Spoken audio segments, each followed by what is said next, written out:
Hi, I'm Phoenix, and today we're going to be talking about why people think heroes are overpowered in games like Overwatch. This totally applies to more than just Overwatch. This applies to pretty much all competitive games that have characters or anything that is unique one character to the next. So we'll be basically using Overwatch for all of our examples because it's pretty much what we do here on this channel. A lot of this stuff is Overwatch related. It just totally applies to game design as a whole. So why do we think certain heroes, in this case, are overpowered? Whenever we as a player lose, we love to blame something. It can be anything, ourselves, a play, or a mistake that we made, a mistake that others on our team made. It goes on and on. Now, sometimes we blame a hero pick as a whole. We blame a pick a teammate made, a pick we made, or just a certain hero that was too weak to combat another hero. This naturally puts the other hero, the winning hero, on a pedestal, making them appear to be better by comparison. So now we have established the idea of why we lost. And at the end of it, it's very common for people to blame a character and claim that they're overpowered. So where do we go from here? Do we take our concerns to the forums, image boards, discussion boards, etc.? And the basic answer is yes. Our mere handful of experiences aren't truly enough to make a conclusion on whether or not a hero is overpowered. We need to talk about things with others first and figure out what other people experienced. One of the first things people respond with when you ask them if someone is OP is, oh, but insert this hero counters them. That right there. That is what this whole video is about. Counters. Now, in reality, just using the term counter isn't enough. This is about a much more specific type of countering. To simplify the term, I'm just going to call it rock, paper, scissors, or RPS for short.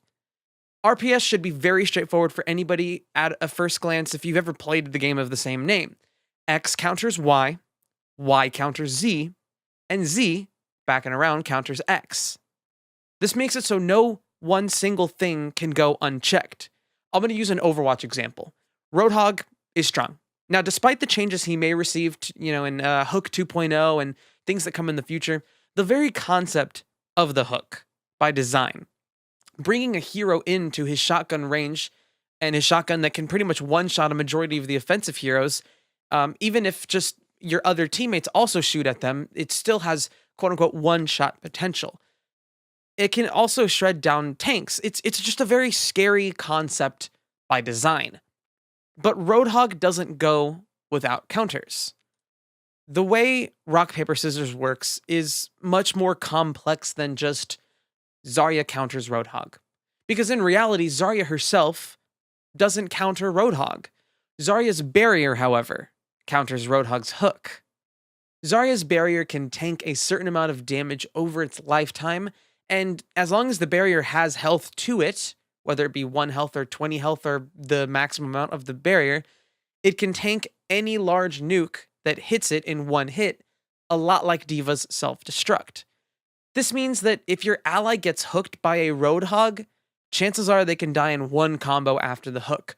All you have to do is use a barrier on that ally of yours, and while the hook has done its job of moving your ally right into the enemy, that burst that initially would have killed them has been ultimately negated. So now we have the question, what counters Zarya? This is the proper mindset to have to help uncover how RPS fully works in a ton of games. The overall idea is that everything needs a counter. If something strong exists, something needs to counter it. And whatever counters that also needs a counter. The cycle will just continue from there. So why do people think a hero is OP? The simple answer is we just haven't found their counter yet.